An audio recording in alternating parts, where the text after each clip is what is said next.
Meus queridos, eu queria te convidar a abrir a Bíblia, ou a ler comigo aqui, o Josias vai estar projetando, o livro de Colossenses, capítulo 2, dos versículos de 6 a 15. Colossenses 2, de 6 a 15.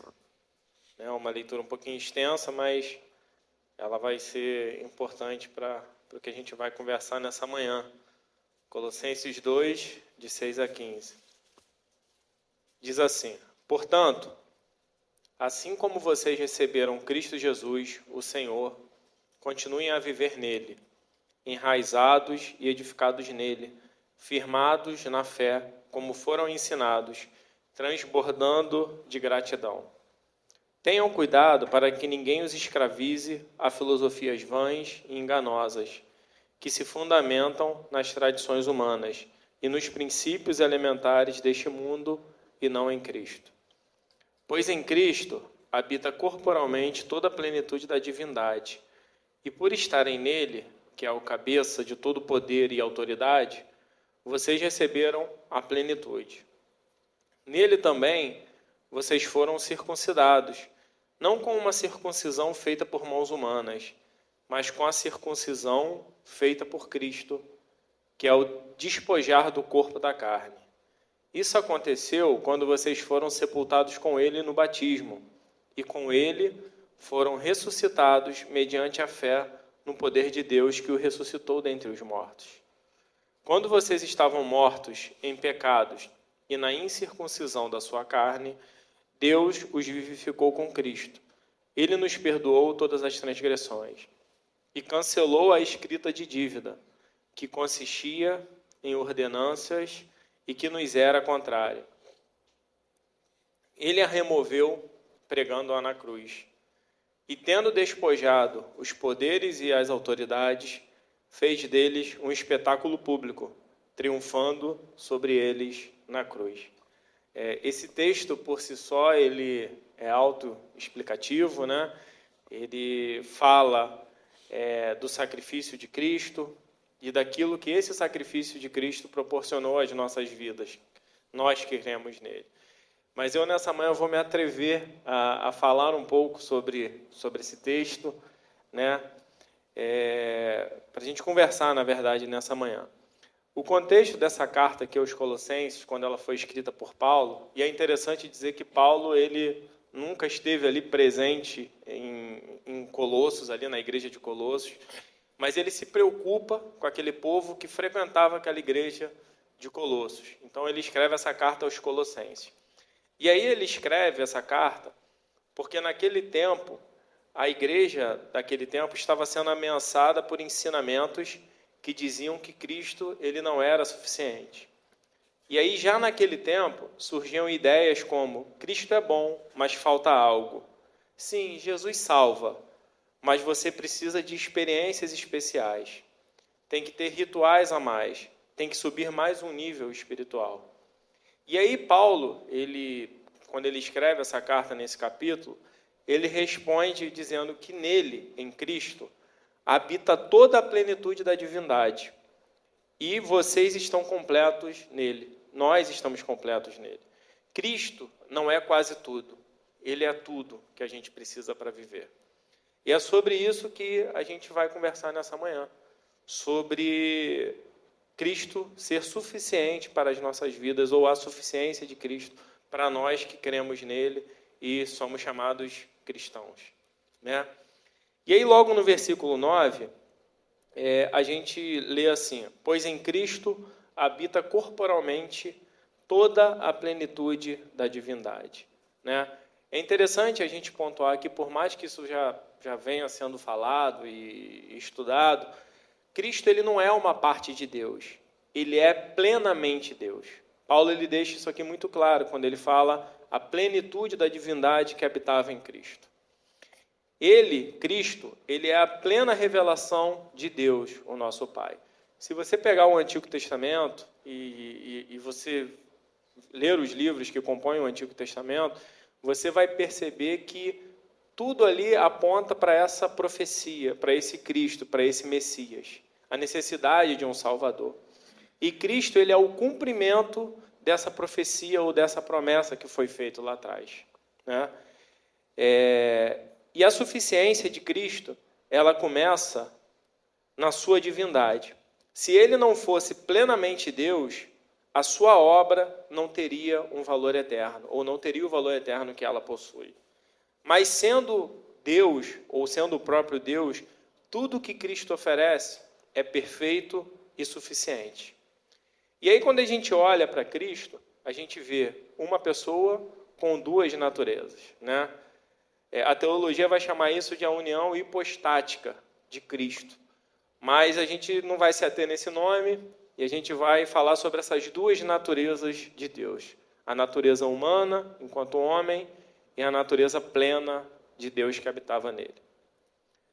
Se a gente for olhar a Confissão de Fé de Westminster, tem uma parte que ensina o seguinte: duas naturezas completas, divina e humana, estão inseparavelmente unidas em uma só pessoa. Por isso, Cristo, ele é suficientemente Deus para redimir os nossos pecados e perdoar os nossos pecados, e ele é suficientemente homem para nos representar e mostrar que em Deus é possível vencer o pecado. Se ele fosse menos Deus, ou não fosse um Deus completo, ou só fosse uma parte de Deus, ele não poderia salvar. Se ele fosse menos homem, ele não poderia nos substituir nesse sacrifício que foi feito na cruz. E aí Paulo, ele não diz que Jesus possui atributos divinos ou possui características divinas, mas que ele é a plenitude de Deus em forma corporal. E aí o que isso significa para nós? Significa que Cristo não revela parte de Deus, mas ele revela Deus totalmente. Cristo, ele não é apenas um caminho para Deus, ele é o próprio Deus que foi enviado a nós. E aí, quando a gente entende isso, a gente percebe que nada existe além de Cristo, porque nada existe acima de Cristo. E aí, quando a gente entende essa natureza de Deus, né, e entende que ele é suficientemente Deus para perdoar pecados, para redimir, e suficientemente homem para nos representar, a gente entra numa outra característica aqui, que se chama a suficiência expiatória de Deus. A obra de Cristo na cruz, ela é completa. Ela não foi só em parte, ela foi completa, ela foi suficiente para nos redimir, e eu vou explicar por quê. A teologia reformada que a gente segue, né, das Escrituras, ela vai dizer que Cristo, vai sustentar, melhor dizendo, que Cristo satisfez plenamente a justiça de Deus. Não existe um remanescente, não existe algo que esse sacrifício de Deus não tenha coberto. E aí, por isso, quando a gente entende que não existe nada que o sacrifício de Cristo Jesus não tenha coberto, a gente entende, logicamente também, que não existe coautoria humana. Não existe um complemento da nossa parte humana para que a gente seja salvo. Todo o sacrifício foi feito por Cristo Jesus na cruz. E aí, se a gente for... Calvino, ele tem uma frase interessante que ele fala que toda a nossa salvação está contida em Cristo. Seria loucura buscar uma gota fora dessa fonte. Então, o sacrifício de Jesus, ele foi suficiente, ele foi completo para trazer salvação às nossas vidas. E não há nada que a gente pudesse fazer para ser salvo, e também não há nada que a gente fizesse que a gente não pudesse ser salvo. Porque esse sacrifício de Cristo, ele foi suficiente e completo. Ele expiou completamente todos os nossos pecados. E aí, quando eu falei que Cristo, ele é suficientemente Deus para perdoar pecados, a questão que a gente falou no ponto acima. E eu falei também que Cristo, ele é suficientemente homem para nos substituir, a gente entende que o sacrifício de Cristo na cruz, ele foi substitutivo. O que isso quer dizer? que Cristo não apenas morreu por nós, mas ele morreu em nosso lugar. A substituição penal diz que ele recebeu o que nós merecíamos, nós recebemos o que ele merecia. Por isso, a cruz de Cristo ela é suficiente, porque ela resolve totalmente o problema do pecado por imputação, não por desempenho humano. Quando a gente entende isso, que o sacrifício de Cristo na cruz, ele foi suficiente para perdoar os nossos pecados e morrer em nosso lugar naquela cruz, a gente entende que não existe desempenho humano nesse processo de salvação. E aí, a gente vai entrar no outro ponto, que fala sobre a suficiência de Cristo na obra da salvação. E aí eu vou ler com vocês 2 textos. O primeiro a gente já leu, mas eu vou reler 2 versículos aqui, 3 versículos, e a gente vai ler também um texto que está em Hebreus. O primeiro está lá em Colossenses 2, versículos 13 a 15, que diz: quando vocês estavam mortos em pecados e na incircuncisão da sua carne, Deus os vivificou com Cristo. Ele nos perdoou todas as transgressões e cancelou a escrita de dívida que consistia em ordenanças e que nos era contrária. Ele a removeu pregando-a na cruz. E tendo despojado os poderes e as autoridades, fez deles um espetáculo público, triunfando sobre eles na cruz. E agora a gente vai ler o texto de Hebreus 10, do versículo 10 ao 14. Pelo cumprimento dessa vontade, fomos santificados, por meio do sacrifício do corpo de Jesus Cristo, oferecido uma vez por todas. Dia após dia, todo sacerdote apresenta-se e exerce os seus deveres religiosos. Repetidamente oferece os mesmos sacrifícios que nunca podem remover os pecados. Mas, quando esse sacerdote acabou de oferecer para sempre um único sacrifício pelos pecados, assentou-se à direita de Deus. Daí em diante, ele está esperando até que os seus inimigos sejam como estrado dos seus pés. Porque, por meio de um único sacrifício, ele aperfeiçoou para sempre os que estão sendo santificados. Quem é esse sacerdote? Jesus Cristo. Então, o sacrifício de Cristo Jesus na cruz, ele foi suficiente, ele foi completo para trazer a nós a resolução do problema que a gente não poderia resolver, que é a salvação das nossas almas. Ele resolveu para nós a eternidade. Então, não existe coautoria humana nisso. Não existe participação do homem para a salvação. A salvação ela é feita ou foi executada única e exclusivamente pelo nosso Salvador Jesus Cristo. E aí, quando ele nos vivifica, ele nos perdoa, cancela a nossa dívida e triunfa sobre os principados que nos prendiam. Cristo, ele é suficiente porque a sua obra é completa. E aí ele declara na cruz: está consumado.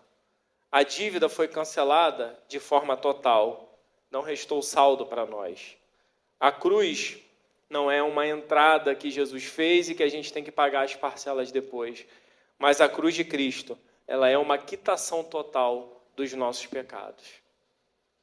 E aí por isso a gente entende o sacrifício de Jesus como completo, perfeito. Pois ele abrangiu todas as áreas da nossa vida, todos os nossos pecados foram cobertos pelo sacrifício de Jesus na cruz. E aí, nesse interim de justificação de pecados e salvação, a gente percebe que na cruz há 2 transferências, né? Os nossos pecados foram imputados a Cristo Jesus e a justiça de Cristo foi imputada a nós. E aí qual que é o resultado disso?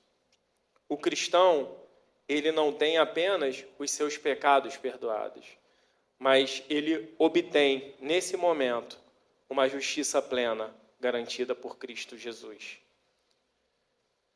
Romanos 8, 1 vai dizer que não existe condenação nenhuma para aqueles que estão em Cristo Jesus. pois o sacrifício na cruz de Cristo foi completo, foi perfeito, abrangindo todas as áreas da sua vida, meu irmão. Então não existe nada que na sua vida, na sua caminhada cristã, que não esteja coberto pelo sangue de Cristo Jesus. Não existe nada que você precise fazer para que essa salvação ocorra na sua vida. Ela foi imputada a nós por um meio de graça, graça de Cristo Jesus. E aí quando a gente entende isso, nosso coração descansa, porque tira de nós um peso de uma performance, ou de uma pseudo-performance que eu precise ter para conseguir a salvação. Fiz certo, estou salvo. Fiz errado, perdi a salvação. É como se Pedro estivesse lá no céu apagando com a borracha dele santa. Daniel pecou, vou tirar o nome dele aqui. Daniel fez certo, vou escrever o nome dele. Não existe isso. A salvação de Cristo, ela é perfeita. A justiça de Cristo, por ser perfeita, como eu disse, ela é suficiente. Se a justiça fosse nossa, fosse dos homens, a gente teria muita insegurança. Mas como é dele, o que ela provém para nós? Certeza de que ninguém pode nos tirar essa salvação, porque foi garantida por ele, pelo sacrifício dele. Não existe mais uma expiação mais ou menos. A expiação feita por Cristo Jesus na cruz foi completa e abrangiu todas as áreas da nossa vida. E aí, a gente percebe que a suficiência de Cristo, ela também é muito importante para a nossa jornada cristã. Depois que a gente entende isso, entende a dupla imputação, entende esses pontos que a gente falou, a gente olha para a nossa vida cristã e a gente percebe que entender isso, entender que Cristo é suficiente, também é muito importante para a nossa vida cristã em 2025, vivendo hoje. Se a gente for ler os textos de Colossenses 2, versículos 6 e 7, vai dizer: portanto, assim como vocês receberam Cristo Jesus, o Senhor, continuem a viver nele, enraizados e edificados nele, firmados na fé, como foram ensinados, transbordando de gratidão. Tem um outro texto, um versículo que está em 2 Pedro 1,3, diz assim: seu divino poder nos deu tudo de que necessitamos para a vida e para a piedade, por meio do pleno conhecimento daquele que nos chamou para a sua própria glória e virtude. Cristo, ele não apenas nos salvou, ou Cristo não apenas salva, mas ele nos sustenta. Da mesma forma que fomos salvos por ele, por esse meio de graça, essa mesma graça é a graça que nos sustenta e faz com que a gente cresça nesse conhecimento dele. Nós, não precisamos de experiências místicas, ou métodos secretos, ou formas espirituais, ou medos impostos pela religião para a gente viver em santidade. O próprio poder de Deus e a graça de Deus, elas nos dão tudo o que a gente precisa para viver essa vida de santidade e piedade diante dele. E aí a gente começa a entender que o processo de santificação que ocorre em nós quando a gente entende a expiação dos pecados por Cristo Jesus, também é uma obra de Deus que ele realiza em nós. Olha que interessante, como eu disse. E aí a gente entende que Cristo não somente justifica por nós, mas santifica em nós, em nossos corações. 2 Pedro 1,3, o versículo que a gente leu, diz que o seu divino poder nos deu tudo, absolutamente tudo, o que diz respeito à vida e à piedade. A santificação, ela é fruto do conhecimento dessa palavra, das Escrituras, do Espírito Santo que habita em nós a partir desse momento, quando a gente entende esse sacrifício da cruz e reconhece esse sacrifício. A Bíblia vai dizer que o Espírito Santo passa a viver em nós, o batismo com o Espírito Santo, é nesse momento que ocorre, que ele passa a viver em nós, e esse próprio Espírito nos ajuda. Uma outra forma também de buscar essa santificação, ou a santificação ser fruto, é dessa comunhão com os santos, dessa comunidade de fé que a gente vive. A Bíblia vai dizer que é como se fosse ferro afiando ferro. A gente vai se santificando, vai cuidando dos outros, vai caminhando nessa jornada de fé.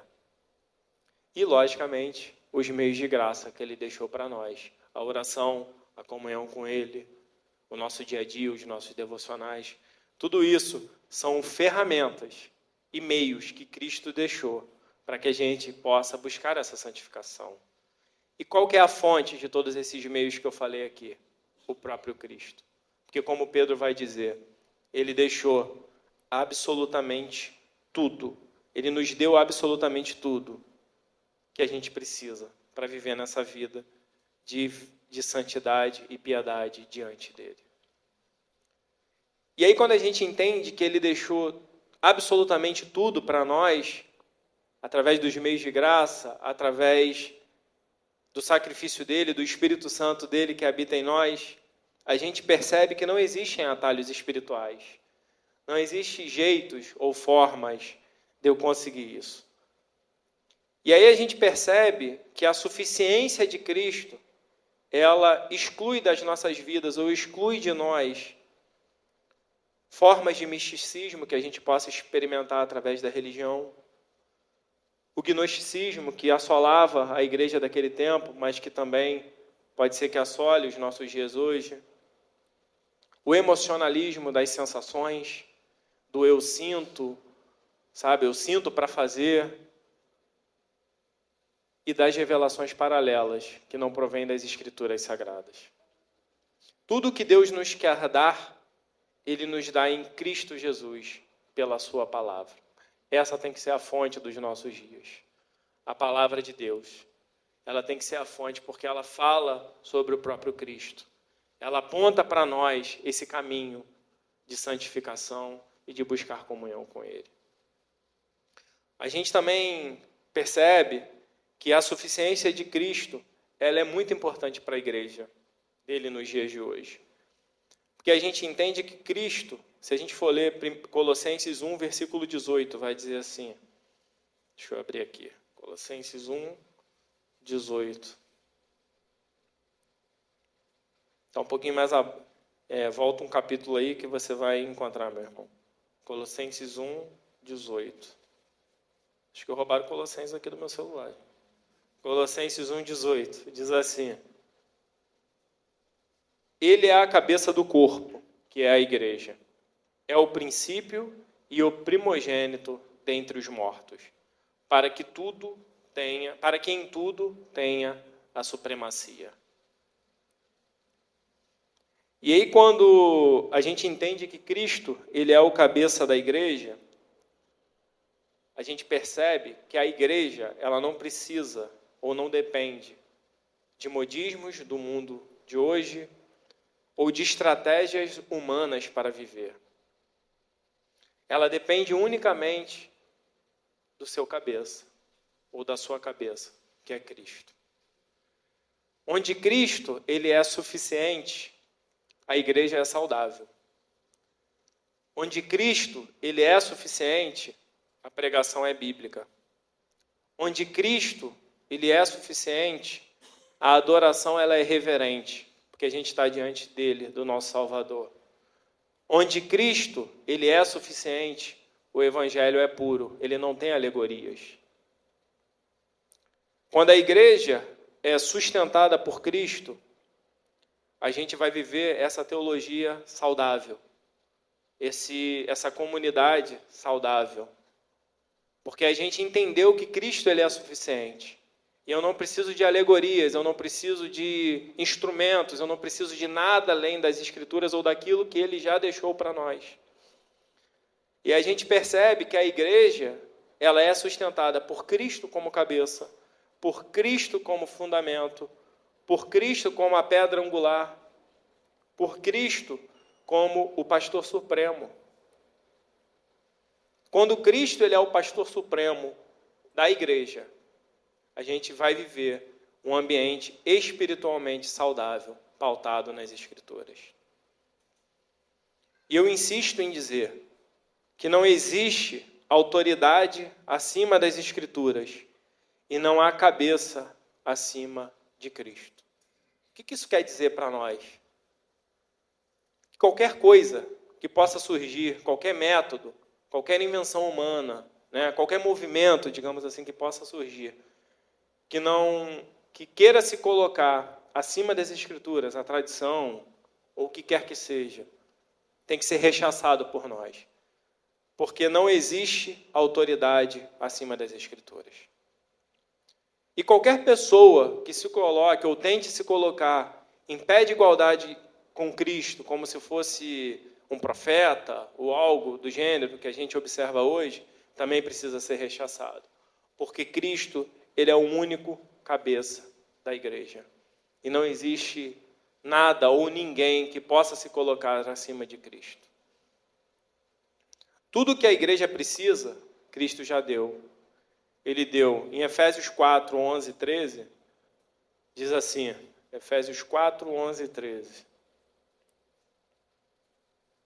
De 11 a 13. Ele designou alguns para apóstolos, outros para profetas, outros para evangelistas e outros para pastores e mestres, com o fim de preparar os santos para a obra do ministério, para que o corpo de Cristo seja edificado, até que todos alcancemos a unidade da fé e do conhecimento do Filho de Deus e cheguemos à maturidade, atingindo a medida da plenitude de Cristo.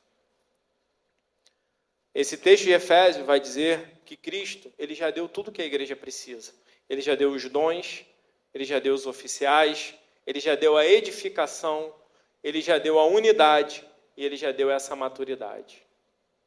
A igreja, ela não precisa se reinventar com os modismos, com as práticas atuais, com técnicas pré-estabelecidas. O que a igreja precisa hoje é se reencontrar com esse Cristo da palavra. Porque quando a gente se reencontrar, a igreja de Cristo, não estou falando a evangelicidade, mas a igreja de Cristo instituída como um todo, se reencontrar com o Cristo da palavra, a gente vai viver aquilo que está escrito na palavra. A gente vai experimentar essa plenitude. Por isso que Cristo precisa ser o centro. Eu não sou o centro da criação de Deus, como vão dizer, né? Já ouvi pessoas dizendo que você é o centro da criação de Cristo. Besteira, heresia, gente. Cristo, ele é o centro de todas as coisas. Se a gente pegar a Bíblia, como eu disse, o Antigo Testamento, tudo aponta para ele. As profecias, os sinais, tudo está apontando para esse Messias maravilhoso. Esse que um dia dividiu a história no meio, antes de Cristo e depois de Cristo. Tudo aponta para ele. Não existe nada fora dele. Qualquer coisa que queira se colocar no lugar dele, a gente precisa deixar de lado. Porque Cristo, ele é o centro de todas as coisas. E aí, em Colossenses 2, no versículo 15, vai dizer que, e tendo despojado os poderes e as autoridades, fez deles um espetáculo público, triunfando sobre eles na cruz. Muito se fala hoje sobre guerra espiritual. Mas a verdade é que a cruz de Cristo, ela já derrotou o império das trevas. A nossa vitória, ela não está em rituais, ela não está em campanhas, ou não está em objetos ungidos. Mas a nossa vitória, ela está garantida na obra de Cristo Jesus na cruz. Guerra espiritual bíblica é fé no Cristo que já venceu todas as coisas na cruz. Tudo que surja fora disso, tudo que queira aparecer fora disso, a gente precisa observar com muita cautela e sujeitar as Escrituras e sujeitar aquilo que o próprio Deus já deixou para nós. Porque senão a gente vai acabar vivendo um frenesi, vai acabar vivendo um mundo místico, que não é o que as Escrituras colocam para nós. A Bíblia vai dizer que aquele que está em Cristo, ele é nova criatura, né? E por a gente ser nova criatura e ter comunhão com o Pai, a gente não precisa ter medo das trevas ou ter medo do inimigo dos nossos dias, porque a gente entende que tudo isso já foi derrotado na cruz de Cristo. Mas eu posso levar uma vida leviana de qualquer jeito? Não. Repare que eu digo, uma vida de comunhão com Ele. Se você hoje, meu irmão, você tem comunhão com Cristo, através da leitura da palavra, através de uma vida de piedade em oração, através de busca do conhecimento de Deus, buscando se santificar, buscando fugir da aparência do mal, né? Buscando aquilo que agrada o Espírito Santo de Deus, você pode ter certeza que você não precisa ter medo das trevas. Não existe batalha espiritual nesse sentido, porque tudo já foi conquistado na cruz de Cristo. E por isso a gente pode ter paz nos nossos corações. Ele pode até tentar atribular os nossos dias, a nossa, dificultar as nossas coisas, mas ele já é derrotado na cruz de Cristo. E aí como é que eu passo por esses dias, que a Bíblia vai dizer que são dias maus, em oração, buscando a face dele? Porque tudo que a gente precisa, novamente, a gente vai encontrar nele, porque ele é o centro de todas as coisas. E ele é suficiente para guardar os nossos dias. Ele é suficiente para guardar a nossa vida naquele dia da dor, do sofrimento, da angústia, da pressão. Ele é suficiente. Que os nossos corações possam se voltar para ele, para essa cruz maravilhosa de Cristo Jesus. E aí a gente, quando entende isso também, a gente consegue olhar para o nosso futuro, consegue identificar o nosso futuro, que é a suficiência de Cristo para o futuro do crente. A nossa segurança, ela está pautada na fidelidade de Cristo, não em nosso desempenho, porque Cristo, ele não perde os seus. Quem ele salva, ele sustenta e glorifica. Quando a gente entende, novamente, isso é muito importante a gente colocar, porque senão a gente acaba vivendo um teatro, uma forçação, que a gente precisa, não existe desempenho nosso para a salvação. Quem garante a nossa salvação é Cristo Jesus. E aí quais são os frutos, né? Como é que eu sei se eu sou salvo ou não? Pelos frutos que a minha vida vai dar. Porque também eu não posso entrar por esse caminho, eu já sou salvo, né? Então vou viver de qualquer jeito, de qualquer forma. Esse aí também não entendeu o que é a salvação. Porque quando o Espírito Santo ele passa a habitar em nós, através do batismo dele, o batismo do Espírito Santo, que é quando a gente se converte e reconhece esse sacrifício da cruz, a nossa vida necessariamente ela vai demonstrar os frutos da graça. A gente vai ser transformado. Não tem como ser diferente. E aí o pecado para nós que fomos alcançados e justificados por essa graça maravilhosa, ele passa a ser um acidente, um tropeço. Mas não é uma forma de vida, sabe? Então a gente precisa separar muito bem essas coisas. A nossa salvação, ela está garantida por Cristo, por sua fidelidade, não pelo nosso desempenho. E aí a gente vai entrar na questão da perseverança dos santos, que também depende da suficiência de Cristo, porque lembram como eu disse? É o próprio Cristo que nos sustenta nesse processo de santificação. E aí quando a gente entende essa doutrina da perseverança dos santos, ela não vai dizer que a gente é forte, ou que o cristão ele é forte, mas ela vai dizer que o nosso Cristo, ele não falha. E ele já deu tudo, novamente, como está lá no texto de Pedro que a gente leu. Ele já deu tudo que a gente precisa para viver. Aquele que começou, Filipenses 1,6 vai dizer que aquele que começou a boa obra há de completá-la até o dia de Cristo Jesus, até o dia da volta dele. Cristo, ele é suficiente para nos levar até o fim dos nossos dias, arraigados nele, como o texto vai dizer. Porque ele é o mesmo que salva, ele mesmo sustenta, ele mesmo nos guarda, ele mesmo governa e ele mesmo nos glorificará naquele dia. Do começo ao fim da nossa jornada cristã é Cristo. Nada fora dele, nada além dele, nada acima dele. Reparem que ele te chama, ele te justifica, salva, santifica e te prepara para aquele dia em que nos encontraremos com ele. E aí qual que é a conclusão que a gente chega, né? Nesse texto que a gente leu, nisso aqui que a gente conversou nessa manhã? Que Cristo, ele é suficiente somente por quem ele é e pela sua obra perfeita. Por sua presença manifesta em nós, através do Espírito Santo, e pela autoridade que ele tem sobre as nossas vidas, sobre as trevas, sobre o mundo espiritual. Se Cristo, ele é suficiente, por que a gente precisa buscar algo além dele? Métodos, formas.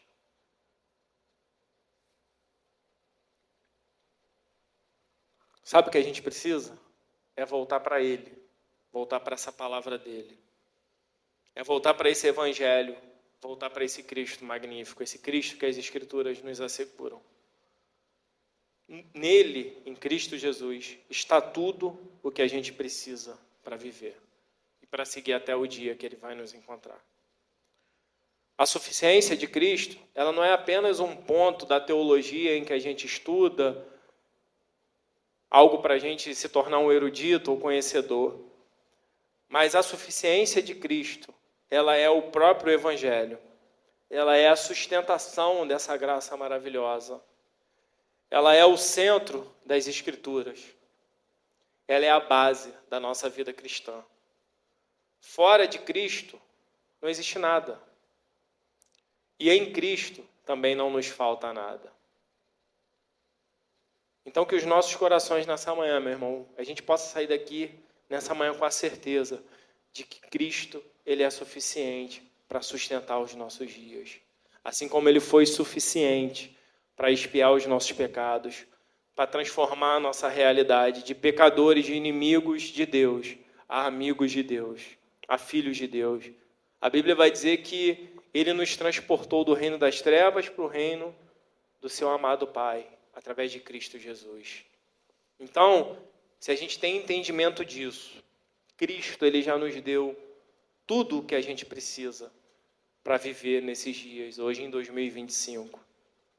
Que a gente possa voltar os nossos corações, as nossas mentes, os nossos olhos para essa cruz de Cristo.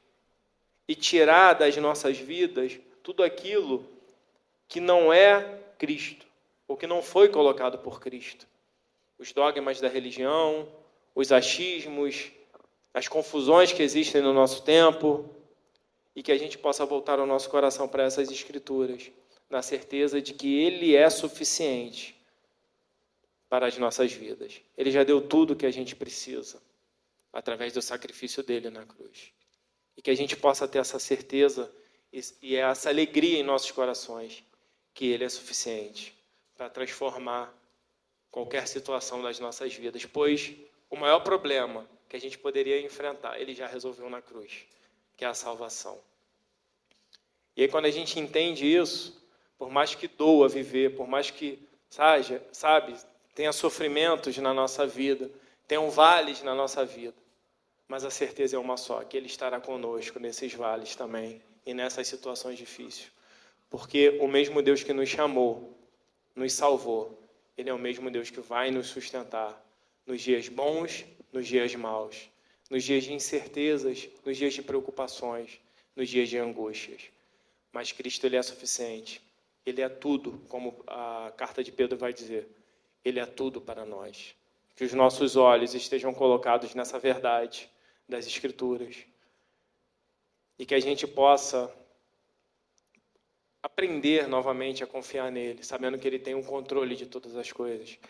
Porque, por vezes, a ansiedade, as inquietações, os barulhos, que a gente ouve, tendem a tirar o nosso coração desse lugar. Mas que a gente possa ouvir a voz desse Espírito Santo, que habita em você, que habita em mim, desde aquele dia que ele nos chamou, para a gente possa confiar nele. Que tudo que a gente precisa para viver, ele já providenciou na cruz. Amém? Que você possa ter essa certeza nessa manhã, que Cristo, ele é suficiente. Jesus Cristo, ele é suficiente. Ele é o centro de todas as coisas. E ele vai estar conosco até aquele dia em que nos encontraremos com ele. Amém? Vamos nos colocar de pé.